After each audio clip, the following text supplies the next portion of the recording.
My mother rarely texts me, but yesterday there was a message from her. I knew something was wrong the moment I saw it. Family meeting, 7 p.m., mandatory attendance. No greeting, no check-in, just a command. Like I was an employee in their company, not their daughter. I stood in front of the house I had grown up in, my hand hovering over the intricately carved brass doorbell. I knew that behind this door, nothing was waiting for me except disappointment and judgment. A sleek Mercedes sat in the driveway. A bitter reminder that in the Sinclair family, success was measured by prestige, an Ivy League degree, and bank account figures. And me? I had chosen a different path, one they had never understood and never wanted to. The door swung open before I could knock. "You're late," my mother said, lips pressed so tightly together that I thought, if she loosened them, another reprimand would spill out. I glanced at my watch. 6:58. In this family, even being on time meant I was late. As I stepped into the living room, the tension was immediate. Rebecca, my eldest sister, sat upright on the couch, her lawyer's briefcase neatly placed at her feet. Daniel, the youngest, a successful entrepreneur, remained glued to his phone as if I didn't exist. Lucas, my older brother, was still in his doctor's scrubs, arms crossed, his gaze filled with quiet disapproval. My father stood near the fireplace, hands clasped behind his back, his expression as rigid as a general about to deliver a verdict. "Sit down, Savannah." I glanced at the single chair positioned directly across from all of them. They sat together. I was isolated. An outsider. Slowly I sat down, my back straight, my gaze unwavering. "What is this about?" I asked, though I already knew the answer. Rebecca opened her briefcase and pulled out a thick stack of documents. "We've discussed the future of the family's public image," she said, her tone as cold as if she were arguing a case in court. "And we've come to a necessary decision. A decision in the best interest of maintaining the family's professional legacy, dating back to your grandparents," my mother added, sitting close to Lucas as if seeking his silent approval. I picked up the document, scanning the dense lines of text. I didn't need to read carefully to catch the key phrases. Termination of family relations. Forfeiture of inheritance rights. Severance of all financial ties. A dry laugh escaped me, breaking the heavy silence. "You're disowning me." I looked at each of them, daring them to deny it. "This isn't personal," Daniel finally spoke, his voice indifferent. "It's just business. It wouldn't be ideal if my associates found out I had a sister working in that kind of profession." "Business?" I raised an eyebrow. "I'm your sister. How is this not personal?" My father sighed, shaking his head. "Your lifestyle reflects poorly on this family. That so-called job of yours is a business," I cut in. "Is a joke," Lucas interjected. "Everyone at the hospital knows I have a sister who makes cheap crafts. That does nothing for my reputation." My fingers tightened around the stack of papers. I had grown used to their judgment, their disappointed sighs. But I had never expected them to actually cut me out. My mother spoke, her tone softer, but laced with the same underlying contempt. "We gave you every opportunity, the best schools, connections, support. But you threw it all away to play with glue and paint." I took a deep breath, forcing down the anger rising in my chest. "Where do I sign?" My mother blinked, as if she had expected rage or begging, but not indifference. "Savannah, if you reconsider," I asked, "where do I sign?" Rebecca hesitated, then pointed to the bottom of the page. 10 minutes later, it was done. As I set the pen down, an eerie lightness filled my chest, the feeling of breaking the last chain that had bound me. "I hope you understand," my father said as I stood up. "This is what's best for the family, for our image." I paused at the door, turning to look at them one last time. "The funny thing is, you've always been afraid that I would tarnish the family's name. But not one of you ever actually knew what I've built. Or what I will become." My mother opened her mouth to speak, but I held up a hand. "You chose to cut me off. Now live with that choice." The door clicked shut behind me. too softly for the weight of what had just happened. I stepped into the cool night air, taking a deep breath. I was sad, but I couldn't say it out loud. I got into my car, my hands trembling as I wiped away the tears that had already fallen. The family I had loved, had fought to be a part of, had abandoned me. But I would show them. I would prove them wrong. 3 days later, I sat in my workshop, slowly stirring the glossy finish on a wooden sculpture made from reclaimed materials.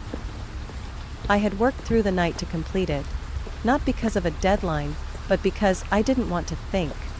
They really did that to you? Lena's voice, my best friend and longtime business partner, pulled me from my daze. She set a cup of coffee on the table, her brown eyes burning with outrage. Not only did they disown me, but they made sure I had no financial ties left with them, I said, my voice eerily calm. And you just signed without a fight? Lena gaped. I shrugged. What was there to fight for? If they were so eager to cut me off, then I had no reason to stay, tied to that cold, lifeless house. Lena shook her head, about to say something, when the workshop door burst open. Ethan, my business partner, stormed in like a whirlwind, his laptop clutched tightly in his arms. Savannah, you need to see this, now. Another order issue? No, a huge opportunity. Ethan set the laptop on the table, spinning the screen toward me. On the homepage of Living in Style, a headline blazed across the screen. The young artist transforming sustainable interior design. Meet Savannah Sinclair. I blinked, unable to believe what I was seeing. Did they just publicly call me an artist? Lena practically screamed in excitement. Not just that, you're also recognized as a pioneer in the recycled interior design movement. Ethan tapped his fingers on the table. That's not all. Do you know who shared this article? I shook my head. Business Forward. I froze. The top business magazine? Exactly, and they want you on the cover of their next issue. I looked at Ethan, then back at the screen. My heart pounded. I had always believed in my work, but I never imagined it would gain this level of recognition. Are you going to do it? Lena asked, hope shining in her eyes. I took a deep breath. Of course. The article about me spread like wildfire. Within a month, my workshop's revenue skyrocketed 50-fold. Orders flooded in from everywhere, even internationally, from small boutique stores to high-end luxury brands. A prestigious recycled furniture chain reached out, wanting to collaborate on an exclusive collection. My company had transformed overnight in ways I never could have imagined. I was constantly meeting clients, signing contracts, and expanding my business. I had truly built something of my own, a growing empire. And then, my phone started buzzing with names I never expected to see. Dad. I stared at the screen. His message was brief. Call me. I didn't reply. A moment later, my phone vibrated again. Rebecca. We need to talk. Call me when you have time. I scoffed. When they signed the papers to cut me off, did any of them think this day would come? Another message? Lucas. I read the article. Congratulations. Mom and Dad want to see you. I didn't reply to any of them. Instead, I checked my schedule. Tomorrow morning, I had a cover shoot for Business Forward. After that, I was meeting with a well-known TV producer who had invited me to the Today Show to talk about my journey. My family could wait. Because this time, I was the one in control. I always knew this day would come. With my relentless hard work, it was inevitable. 3 days after my Business Forward interview was published, my phone wouldn't stop buzzing. First, a message from Rebecca. We need to talk, it's urgent, call me as soon as possible. I didn't respond. Then, from Lucas. Savannah, Mom and Dad want to see you, they said it's a family matter. A family matter. How ironic. When they signed me out of their lives, did they consider me family, then? I put my phone down and went back to work. But, less than an hour later, it rang again. Damn. This time, I slowly picked it up and read the message. Dinner at home. 7 p.m. on Sunday, the whole family will be there. We need to talk, sweetheart. No greeting, No small talk. Just another command. Like I was still their obedient daughter. But this time, my father had called me sweetheart. I set my phone down, thinking for a moment. Then, I typed a short reply. Okay. I didn't arrive early. This time, I made sure to show up exactly at 7 p.m. As I stepped onto the front porch, I noticed that nothing had changed. The same familiar Mercedes parked in the driveway, the perfectly trimmed hedges, the spotless white paint. A picture of success they had always worshipped. I raised my hand to ring the doorbell, but the door opened before I could touch it. My mother stood there, her eyes slightly puffy as if she had been crying, but her voice remained composed. "Savannah, you're here." Her greeting felt strange. I didn't respond. I just walked inside. The living room was eerily silent. Rebecca, Lucas, Daniel, and my father were all seated, just like the day they cast me out. But this time, there was no disdain, no judgment. My father cleared his throat, breaking the silence. "Everyone sit down, we have something to discuss." I glanced around, then slowly took my seat. This time I was no longer the weak one. I was far more confident. "Why am I here?" I asked, crossing my arms. Rebecca was the first to speak. "My company is in trouble." I wasn't surprised. "The car company?" I scoffed. "It was doing fine when I left, wasn't it?" Lucas shifted uncomfortably in his seat. "We're having issues with our loans. The auto industry is changing and we're falling behind." "So what do you want from me?" I asked bluntly. My father slowly placed his hands on the table, his expression serious. "We want to partner with you, Savannah." Silence filled the room. I looked at each face in front of me, masking my amusement. So they had finally realized my worth. But I hadn't come here to help them, on their terms. Leaning back, I let a small smile play on my lips. "All right, let's talk conditions." I agreed to meet them, but on my terms. If they wanted to discuss business, we would negotiate like strangers. We would meet at a restaurant, my choice, and they would arrive on time. I chose the Langston, one of the most exclusive restaurants in the city, the same place my family used to brag about being regulars. But times had changed. Now I was the VIP. I arrived exactly on time, no earlier, no later. As I stepped inside, the staff immediately recognized me. "Good evening, Miss Savannah," the manager greeted me with a warm smile. "Your table is ready. The chef has also prepared a special menu for you tonight." I nodded in acknowledgement and followed him to the private dining room. My family was already there. My mother sat stiffly, clutching her napkin. Rebecca maintained a professional demeanor, as if preparing for a courtroom argument. Lucas had his arms crossed, trying to look confident. Daniel kept his eyes on his phone, but this time, I could see the tension on his face. And my father, the man who always prided himself on being the strong pillar of the family, was looking at me differently now. No furrowed brows, no harsh scowls. I pulled out my chair and sat down slowly. "So," I said, lifting my wine glass, "what do you want?" My father exhaled deeply, breaking the silence. "The company is in crisis, Savannah. The bank has pulled our loans. We have less than 60 days to pay or lose everything. The auto industry is changing too fast," Lucas added. "We haven't kept up. No one wants to invest in an outdated family business anymore." "But you can change that," my mother chimed in, her voice softer. "Your image, your reputation." I let out a quiet laugh.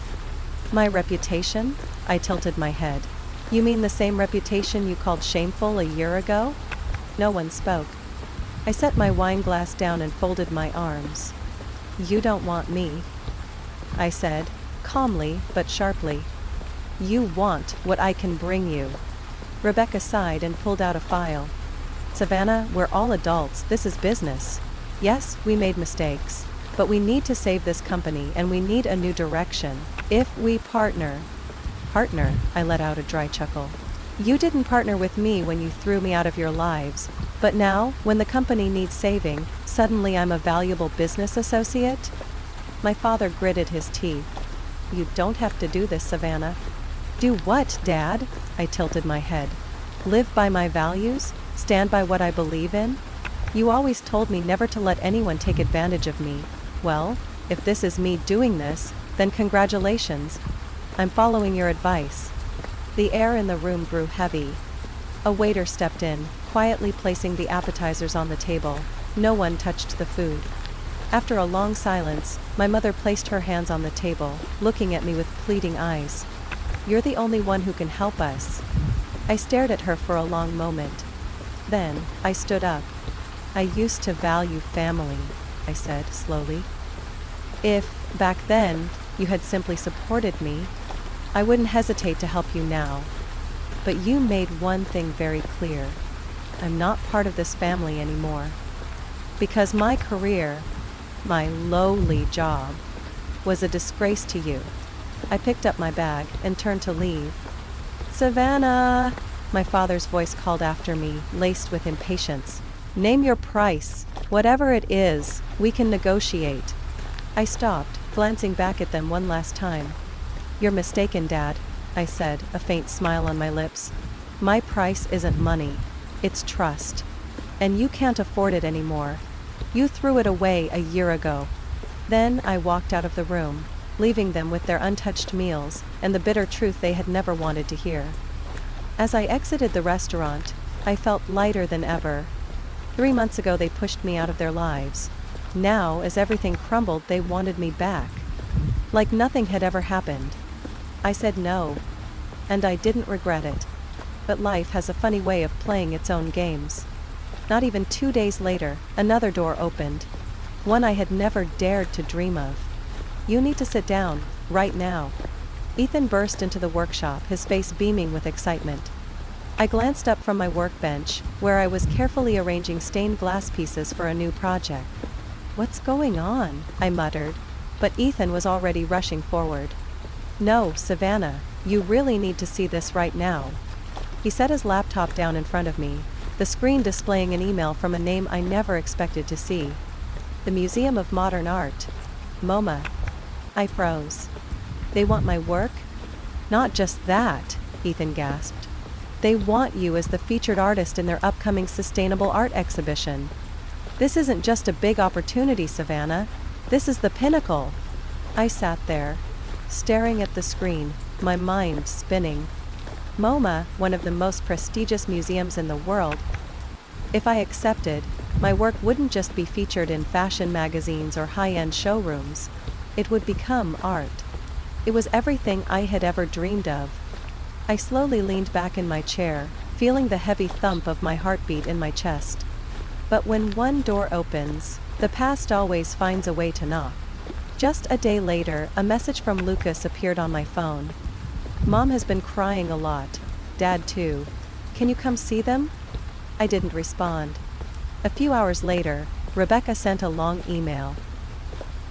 Her words weren't as sharp as usual. There was a rare hint of sincerity. Savannah, I know we were wrong. We acted like fools, but please, think about Mom. She really needs you. I turned off my phone, telling myself I wouldn't let emotions sway me. But that afternoon, something changed everything. A letter arrived, something I had never received from my father before.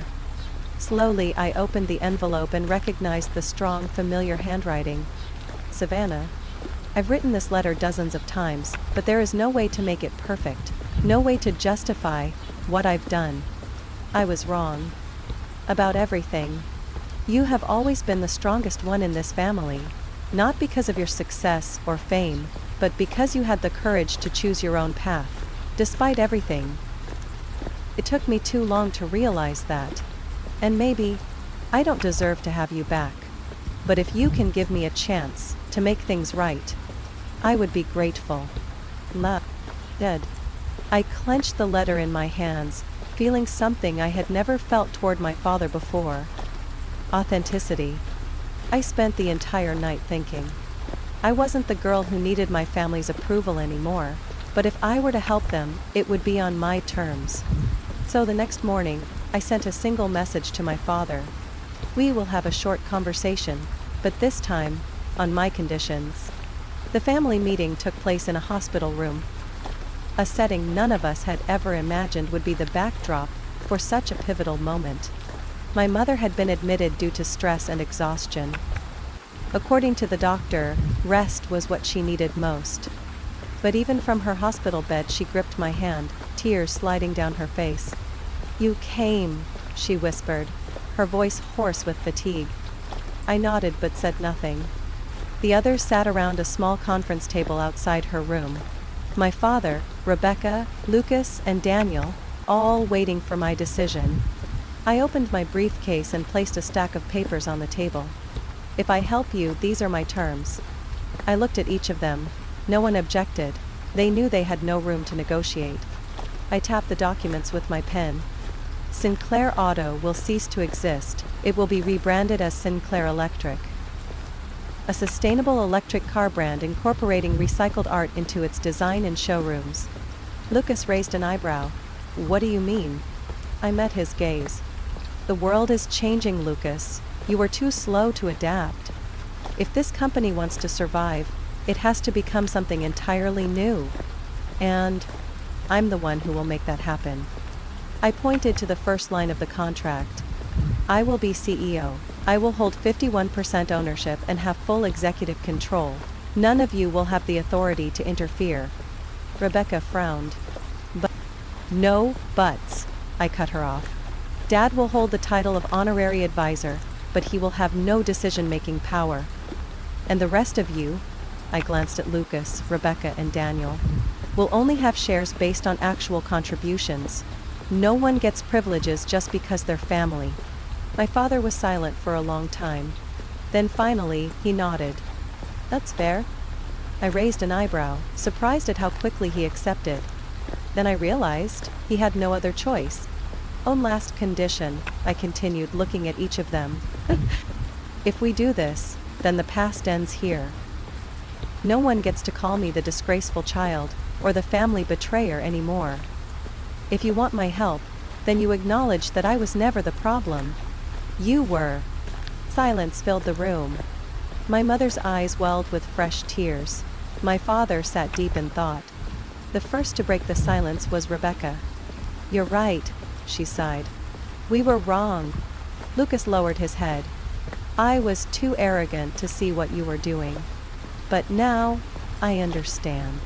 Daniel gave a small nod, no longer wearing his usual indifference. Finally, my father reached for the contract. "Hand me the pen." I looked at him, seeing the exhaustion in his eyes, but also acceptance. I passed him the pen, and one by one, my family signed the agreement they never thought would happen. And at that moment, I knew I truly held the power in the very family that once cast me out. 1 year later, I walked through the towering glass doors of Sinclair Electric, now one of the fastest-growing sustainable electric vehicle brands in the country. The showroom lights reflected off the latest car models. The company didn't just survive, it thrived. We had secured a major partnership with one of the largest battery manufacturers, giving Sinclair Electric vehicles a range that outperformed the competition. Our showrooms weren't just places to buy cars. They were immersive art spaces, showcasing the intersection of technology and creativity. Everything operated exactly as I had envisioned. And my family had finally found their rightful places. Rebecca left her high-stress legal career to become the company's chief legal officer, a role where she felt useful without drowning in endless lawsuits. Lucas, the same person who once mocked my work, now led the development of an electric medical vehicle fleet, ensuring hospitals had environmentally friendly transportation. Daniel, the one who never cared about anything, was now heading research and development, using technology to optimize vehicle efficiency. My father remained an honorary advisor, but he no longer made the decisions. For the first time in our lives, we were actually working together. That evening we gathered at my art studio, the place where everything began. On the table sat a small box. Inside it were the very papers that had once ruined me. I picked up one, a copy of the family disownment agreement, the document they forced me to sign a year ago. "What do we do with it?" Lucas asked, his voice more serious than I had ever heard. I reached for a lighter. We burn it. No one objected. One by one we tossed the papers into the kiln, letting them turn to ash. A declaration that the past would never return. As the embers cooled, I gathered the ashes into a small dish and carried them to the glass furnace. Now, let's turn it into something beautiful. I took a molten glass rod, dipped it into the ashes, and began shaping. Under my hands, a new sculpture was born, a small abstract piece representing a family. Not perfect, not symmetrical, but real and strong. My mother placed a hand over her heart, tears streaming down her face. "It's beautiful, Savannah." I nodded, feeling lighter than ever. It wasn't just a sculpture, it was a symbol of our rebirth. I placed it at the center of Sinclair Electric's main showroom. It stood there, illuminated by LED lights, a reminder that sometimes what is broken can be reshaped into something even more beautiful. And this time, I was in full control of my future and the company that once rejected me. The grand opening of Sinclair Electric's third branch. The launch was more spectacular than anything I had ever imagined. What was once an outdated family car company had now become a symbol of innovation and sustainability, attracting not just eco-conscious customers, but some of the biggest investors in the industry. Our new showroom was an open-concept space where technology and art intertwined.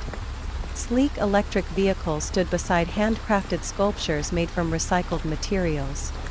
A massive glass wall reflected the light from chandeliers, constructed from the salvaged metal of old car models, creating an atmosphere that was both modern and soulful. The showroom was packed. Journalists, business leaders, and even those who once doubted Sinclair Auto's future now stood before me, marveling at its transformation. I stepped onto the small stage, microphone in hand, looking out at the crowd, and more importantly, at my family, standing in the front row. "A year ago, no one believed this company could survive," I said, my voice carrying through the grand space. "But today, we're not just surviving. We're redefining the industry. And it's all because we had the courage to embrace change." My eyes met my father's, the same man who once dismissed me as a failure. He gave me a small nod, not the rigid approval of a traditional businessman, but something far more meaningful. Pride. I continued. "I want to thank everyone who believed in this vision. My team, our investors, and my family. Yes, we've made mistakes, but we've learned that sometimes what matters most is not where you started, but where you choose to go." A wave of applause erupted, and I knew I had done it. The post-hunt party took place in the courtyard of the showroom, with twinkling lights reflecting off the glass surfaces of the new electric car models. I stood by the bar sipping my wine as Rebecca approached. "This time you really won," she said, a small smile forming on her lips. "It's not about winning," I shook my head, glancing toward the showroom, where Lucas was presenting the new medical vehicle line, while Daniel discussed battery technology with a group of young engineers. This time we got it right. As the night came to an end, my family gathered beneath the glass family sculpture, the piece I had created from the ashes of the Dosowned papers. My father lightly touched the sculpture, his gaze distant. "It took me years to understand your true worth," he said, his voice quiet. "But now I know. You never had to prove anything to me. I was the one who needed to prove myself to you." I gave him a soft smile. "You already have." For the first time, I felt truly at peace. I had my family, but this time, it was on my terms. And for the first time in my life, I knew that I wasn't just building a company, I was building a legacy. Savannah's story is not just about creating a business empire. It's a powerful lesson in self-worth, forgiveness, and the strength of reinvention. She was cast aside by her family, but instead of breaking, she turned her pain into fuel for success. In reality, many people have been underestimated, rejected for not following the traditional path, but true success doesn't come from pleasing others. It comes from staying true to yourself.